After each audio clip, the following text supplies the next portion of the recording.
Hey, I'm Guac. I love you, and welcome to episode 2 of Speedrunning Operating System Essentials. Today we're going to be talking about the CPU and the bootloader, and what any of that stuff actually means. Okay, so, hold on, I gotta set the timer.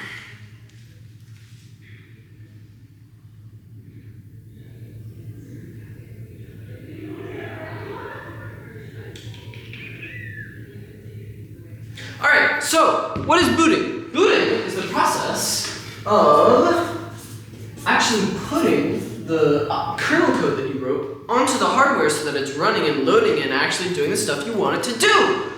So booting is done with a bootloader, which is a piece of code, 512 bytes exactly, that actually loads your kernel code into the CPU, into the memory, gets everything initialized so that the operating system can start up.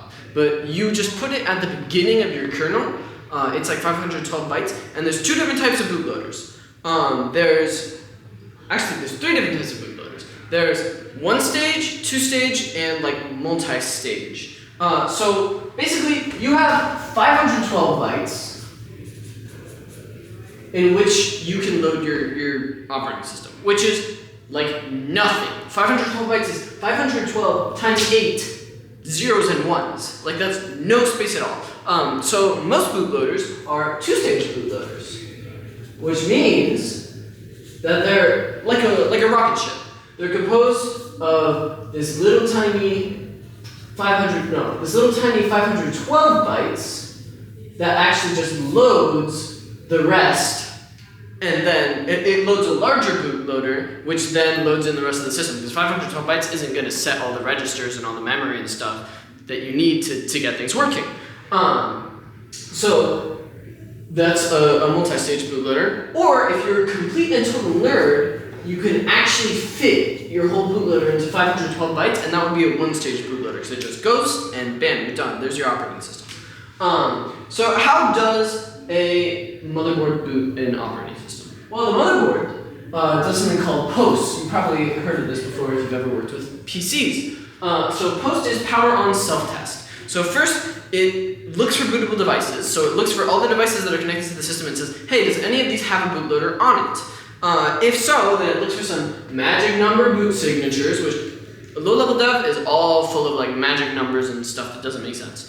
So it looks for these magic number boot signatures, and it loads the boot sector, which would be this 512 bytes, into something called the master boot record, MBR, which just executes code that loads the partition, which is the space on your hard drive or wherever where the operating system is actually running.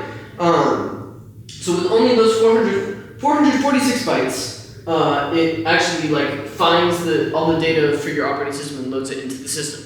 But we're not done yet, because the CPU, for compatibility reasons, is still in 16-bit mode. What does that mean? Well, we're not going to get into CPU architecture stuff, but I'm going to assume that you have a basic understanding of how a CPU works. It's got registers, and it processes data by executing operations to process that data. So in 16-bit mode, it can only execute 16-bit instructions, which means you have 2 bytes to work with for any given instruction, which really isn't very fast. Also, it really limits how much memory you have to work with from the CPU. So one of the first things that your bootloader has to do is actually change it from 16-bit mode into 32-bit mode first, which is what we call long mode. 16-bit mode is called protected mode. Then it can push it into protected mode by moving around some special numbers. And then it can switch even further into the 64-bit mode that most modern operating systems use, which we call long mode. So this is all a really complicated process, and you could all write it yourself, but really most people are just going to use their custom bootloader, a pre-built one like Grub, which is super duper popular, super widely supported, and all that is just those 512 bytes that someone else has already written, and you just put them in at the beginning of your operating system.